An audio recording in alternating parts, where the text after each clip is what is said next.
السلام علیکم ورحمۃ اللہ.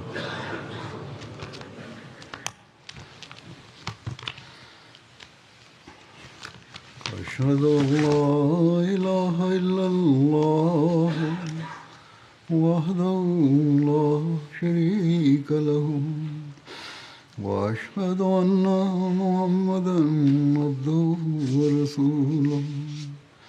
أما بعد فأعوذ بالله من الشيطان الرجيم. بسم الله الرحمن الرحيم.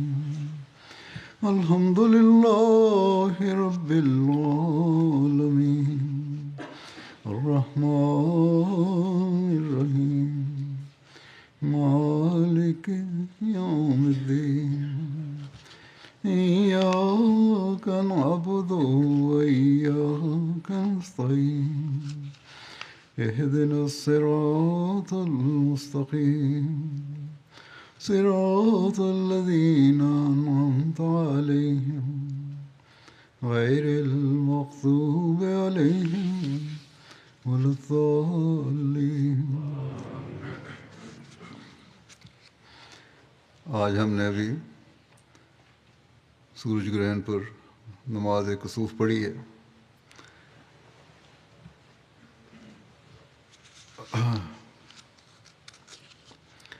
یورپ میں اکثر ممالک میں، امریکہ میں بعض جگہوں پہ، کینیڈا میں، افریقہ کے ممالک میں بشمول موریتانیہ، مراکش وغیرہ، میرا خیال ہے ان سب جگہوں پہ گرہن لگا. اسی طرح روس کے ممالک میں بھی لگا ہے. ان دن جو سورج گرہن پہ حضرت صلی اللہ علیہ وسلم یہی سنت تھی سورج چاند گرہن پہ کہ نماز پڑھی جائے، نہ دو نفل ادا کیے جائیں. خاص طور پر حضرت صلی اللہ علیہ وسلم نے اس دن استغفار اور صدقہ و خیرات کی طرف توجہ دلائی ہے. اس بارے میں احادیث میں بعض روایات ملتی ہیں کہ جب سورج گرہن لگا تو حضرت صلی اللہ علیہ وسلم اپنے گھر سے باہر تشریف لائے بڑی تیزی سے، اور فرمایا کہ لوگوں کو جمع کرو، نماز با جماعت ہوگی، ہم نفل پڑھیں گے. تو اس کے لیے اذان کا نہیں کہا، اذان نہیں دی جاتی اس میں، بلکہ یہ فرمایا کہ اعلان کرو کہ لوگ جمع ہو جائیں. چنانچہ لوگ جمع ہوئے اور حضرت صلی اللہ علیہ وسلم نے لمبی نماز پڑھائی جس کی 2 رکعات تھی. اس بارے میں حضرت عائشہ کے حوالے سے روایت ہے، اسی طرح حضرت عبداللہ بن عباس کی روایات ہیں. تو میں مختصراً پیش کرتا ہوں. حضرت عائشہ کی روایت تو پوری پیش کر دیتا ہوں. کہتی ہیں کہ نبی کریم صلی اللہ علیہ وسلم کی زندگی میں سورج گرہن ہوا. بعض لوگوں کا خیال ہے کہ مکے میں بھی آپ نے نماز پڑھائی، لیکن مکے میں تو جمع نہیں ہو سکتے تھے، اس لیے وہاں کوئی ایسی روایت نہیں ہے. مدینہ میں ہی نماز پڑھائی کسوف کی. بہرحال حضرت عائشہ فرماتی ہیں کہ آپ صلی اللہ علیہ وسلم کی زندگی میں سورج گرہن ہوا، آپ مسجد میں گئے، لوگ آپ کے پیچھے صف بستہ کھڑے ہو گئے. آپ نے اللہ اکبر کہا اور بہت لمبی قرات کی، پھر تکبیر کہی اور بڑا لمبا رکوع کیا. پھر آپ نے سمع اللہ لمن حمدہ کہا اور کھڑے ہو گئے اور سجدہ نہیں کیا اور لمبی قرات کی جو کہ پہلی قرات سے کم تھی. پھر آپ نے اللہ اکبر کہا اور لمبا رکوع کیا جو پہلے رکوع سے کم تھا.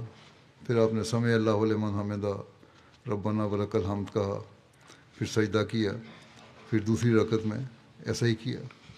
اس طرح آپ نے 2 رکعتوں میں 4 رکوع اور 4 سجدے کیے، اور سورج نماز سے فارغ ہونے سے پہلے پہلے ظاہر ہو گیا تھا، یعنی کہ گرہن اس وقت ختم ہو گیا تھا.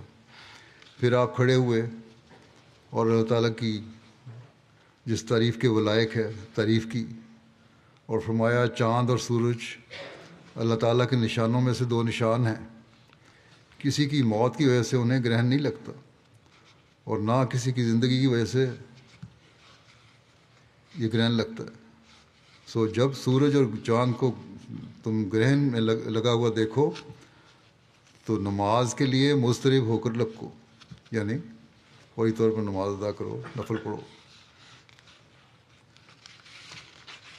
حضرت عبداللہ بن عباس کی روایت اس طرح ہے، کہتے ہیں، وہ لمبی روایت ہے، اس کا کچھ حصہ میں بیان کر دیتا ہوں جو پہلے نہیں آیا، کہ آپ صلی اللہ علیہ وسلم نے فرمایا سورج اور چاند اللہ تعالیٰ کے نشانوں میں سے دو نشان ہیں، کسی کی موت اور زندگی کی وجہ سے نہیں گناتے۔ سو جب تم گرہن دیکھو، یہ تو وہی باتیں ہیں، تو اللہ تعالیٰ کو یاد کرو۔ لوگوں نے کہا یا رسول اللہ، اس دوران میں جب آپ نماز پڑھا رہے تھے تو لوگوں نے آپ صلی اللہ علیہ وسلم کو حرکت کرتے دیکھا آگے پیچھے۔ اس پر انہوں نے سوال کیا کہ یا رسول اللہ، ہم نے آپ کو دیکھا کہ آپ نے اپنی جگہ کھڑے کھڑے کوئی چیز پکڑی ہے، آگے ہاتھ بڑھایا، پھر ہم نے دیکھا کہ آپ پیچھے ہٹ گئے ایک دم۔ آپ نے فرمایا کہ میں نے اس وقت نظارہ دیکھا تھا جنت کا، اور ایک خوشہ لینے کو ہاتھ بڑھایا تھا جنت میں سے، اگر لے لیتا تو جب تک دنیا قائم رہتی تم اسے کھاتے رہتے، اور پھر مجھے آگ دکھائی گئی، میں نے کوئی ایسا نظارہ، بھیانک نظارہ نہیں دیکھا جیسے آج اس آگ کا دیکھا تھا۔ اس کو دیکھ کر پھر میں پیچھے ہٹ گیا ایک دم۔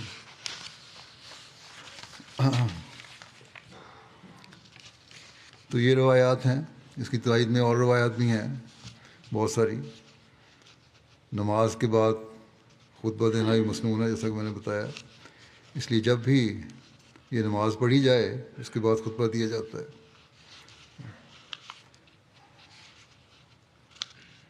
حضرت سے یہ وضاحت کر دوں کہ کیوں حضرت صلی اللہ علیہ وسلم نے فرمایا، اس بارے میں بھی بعض علماء کا یہ ہے نظریہ کہ اس کی وضاحت اس لیے کی کہ جب سورج گرہن لگا تو اس وقت آپ کے صاحبزادے حضرت ابراہیم کی وفات ہوئی تھی۔ تو بعض روایات میں آتا ہے کہ لوگوں نے خیال کیا کہ شاید یہ گرہن اس وجہ سے لگا ہے، اس لیے حضرت صلی اللہ علیہ وسلم نے وضاحت فرمائی کہ اس کا کسی کی موت اور زندگی سے کوئی تعلق نہیں ہے۔ میں انٹرنیٹ پر دیکھ رہا تھا تو وہاں بھی یہ معلومات ہیں کہ آپ کے صاحبزادے کی وفات کی وجہ سے گرہن لگا، اور تو یہ معلومات وہاں غلط ہیں، پتہ نہیں کس نے اس میں ڈالی ہیں، اور عام طور پہ عموماً لوگ سمجھتے ہیں کہ اس سے ہی معلومات ہوتی ہیں، لیکن غلط ہیں۔ صلی اللہ علیہ وسلم کی روایات جو مختلف ذریعوں سے ملی ہیں یہی ہیں کہ آپ نے یہی فرمایا کہ اس کا کوئی کسی کی موت یا زندگی سے تعلق نہیں ہے۔ تمام روایات اس بات کی نفی کرتی ہیں۔ جماعت میں بھی چاند سورج گرہن کی خاص اہمیت ہے، کیونکہ حضرت صلی اللہ علیہ وسلم نے رمضان کے خاص دنوں میں چاند سورج گرہن کی نشانی مسیح مہدی کے آنے کی نشانی کے طور پر بیان فرمائی ہے، اور اس کے مطابق حضرت مسیح علیہ السلام کے دعویٰ کے بعد 1894 مشرق میں اور 1895 میں مغرب میں یہ گرہن لگا تھا، چاند کو بھی سورج کو بھی۔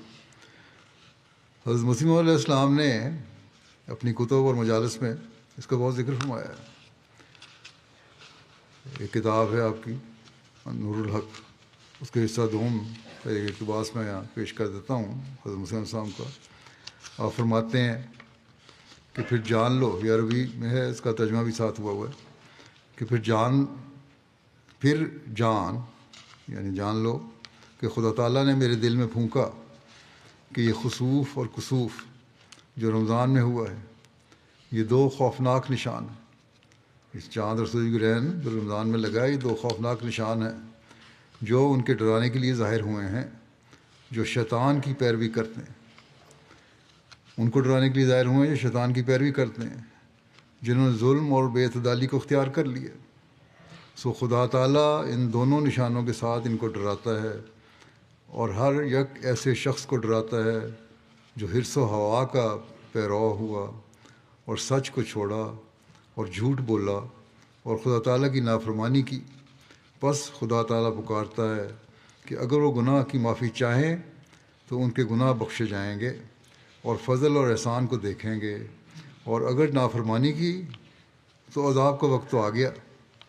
اور اس میں ان لوگوں کو ڈرانا بھی مقصود ہے جو بغیر حق کے جھگڑتے ہیں اور خدا تعالیٰ سے نہیں ڈرتے، اور ایسے شخص کے لیے تہدید ہے جو نافرمانی اور تکبر اختیار کرتا اور سرکشی کو نہیں چھوڑتا۔ سو خدا سے ڈرو اور زمین پر فساد کرتے مت پھرو۔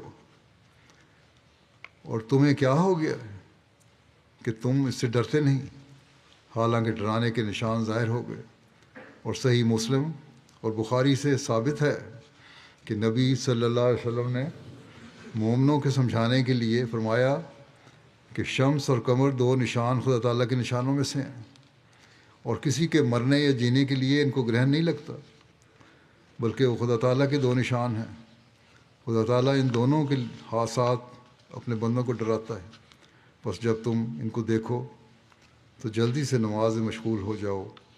بس دیکھو کہ کیوں کر حضرت صلی اللہ علیہ وسلم نے خسوف سے ڈرایا، اور حدیث میں اس بات کی طرف اشارہ ہے کہ یہ دونوں نشان گناہ گاروں کے ڈرانے کے لیے ہیں، اور اس وقت ظاہر ہوتے ہیں کہ جب دنیا میں گناہ بہت ہوں اور خلقت میں بدکاریاں پھیل جائیں اور پلیدی بہت ہو جائے اور پلید بہت ہو جائیں۔ اور اسی غرض سے رسول اللہ صلی اللہ علیہ وسلم نے گرہن کے وقت میں فرمایا کہ بہت نیکیاں کریں اور نیک کاموں کی طرف جلدی کریں، جیسی خالص نیت کے ساتھ نماز اور روزہ اور دعا کرنا اور رونا اور اللہ تعالیٰ کی تعریف اور ذکر اور تضرع اور قیام اور رکوع اور سجدہ اور توبہ اور انابت اور استغفار اور خشوع اور ابتہال اور انکسار، اور ایسا ہی حسب طاقت احسان اور غلام آزاد کرنا اور کسی کو سب کو دوش کرنا اور یتیموں کی غمخواری اور جناب الہی میں تذلل۔ پس گویا کہ ان اعمال کی بجاوری میں جو نماز اور خشوع اور ابتہال ہے، یہی بھید ہے کہ چاند اور سورج کا اسی حالت میں گرہن ہوتا ہے کہ جب کوئی آفت نازل ہونے والی ہو اور کسی مصیبت کا زمانہ قریب ہو اور آسمان پر ایسے اسباب شر کے جمع ہو گئے ہوں جو لوگوں کی آنکھوں سے پوشیدہ ہیں اور صرف ان کو خدا تعالیٰ جانتا ہے۔ پس خدا تعالیٰ کی رحمت اور اس کی پرلطف حکمت تقاضا کرتی ہے جو کسی کسوف کے وقت لوگوں کو وہ طریقے سکھلاوے جو کہ کسوف کے موجبات کو دور کر دیں، اس وجوہات کو دور کر دیں، یعنی یہ ساری برائیاں دور ہو جائیں۔ اللہ تعالیٰ نے یہ سکھایا اس لیے نماز پڑھنے کا طریقہ، اور اس کی بدیوں کو ہٹا دیں۔ بس اس نے اپنے نبی کی زبان پر یہ تمام طریقے سکھلا دیے، اور کچھ شک نہیں کہ بدیاں نیکیوں سے دور ہوتی ہیں اور گناہ کی معافی چاہنے والوں کے آنسو آگ کو بجھا دیتے ہیں۔ بدیاں نیکیاں کرنے سے دور ہو جاتی ہیں، اور آنسو اور رونا چلانا جو ہے وہ آگ کو بجھا دیتا ہے۔ اور جس وقت کوئی بندہ کوئی نیک عمل کرتا ہے اور خدا تعالیٰ کو اس سے راضی کر دیتا ہے، پس وہ نیک عمل اس کی بدی کا مقابلہ کرتا ہے جس کے اسباب مہیا ہو گئے ہیں۔ پس خدا تعالیٰ اس عامل کو اس بدی سے بچا لیتا ہے، جو عمل کرنے والا ہے اس بدی کو بچا لیتا ہے۔ اور یہ خدا تعالیٰ کی سنت ہے کہ وہ دعا کے ساتھ بلا کو رد کرتا ہے، اور دعا اور بلا کبھی دونوں جمع نہیں ہوتی، مگر دعا باذن الہی بلا پر غالب آتی ہے جب ایسے لبوں سے نکلتی ہے جو خدا تعالیٰ کی طرف رجوع کرنے والے ہیں۔ سو دعا کرنے والوں کو خوشخبری ہے، نیک نیتی سے دعا کرو، تضرع سے دعا کرو، تو پھر یہ بلائیں ٹل جاتی ہیں۔ آج کے دن ہمیں خاص طور پر دعاؤں اور صدقات پر زور دینا چاہیے۔ میں نے ذاتی طور پر بھی صدقے دیے ہیں، جماعت نے بھی صدقے دیے ہیں مختلف جگہوں پر۔ جماعت کے افراد کو بھی چاہیے کہ صدقات جن کو توفیق ہے وہ دیں۔ اسے ہم صرف تماشا سمجھ کر نہ دیکھیں کہ اینک لگائی، کالے شیشے لگائے یا کوئی اور چیز استعمال کی تو دیکھ لیا، بلکہ آج کے دن بہت زیادہ استغفار کرنی چاہیے ہمیں۔ اللہ تعالیٰ سے اس کی رحمت کو طلب کرنا چاہیے، اس کے حضور آج سے جھکنا چاہیے۔ یہ نشان جو خاص رمضان میں دوبارہ ظاہر ہوا ہے اور انہی تاریخوں کو ہوا ہے جن کی پیشگوئی حضرت صلی اللہ علیہ وسلم نے فرمائی تھی، تو ہمیں اپنے ایمانوں کو مضبوط کرنے کی طرف بھی توجہ دینی چاہیے، اور ایمان کو مضبوط کرنے کے ساتھ ذکر الہی، صدقات، استغفار کے ساتھ ہمیں حضرت مسیح موعود علیہ السلام کے مشن کو پورا کرنے کے لیے، دنیا کو اس سے آگاہ کرنے کے لیے بھرپور کوشش بھی کرنی چاہیے۔ اللہ تعالیٰ ہمیں اس کی توفیق عطا فرمائے۔ اس میں کوئی دعا یا کوئی خطبہ ثانیہ نہیں ہوتا، بس اس خطبہ کے بعد یہ ختم ہو جاتا ہے۔ جزاک اللہ۔ السلام علیکم ورحمۃ اللہ۔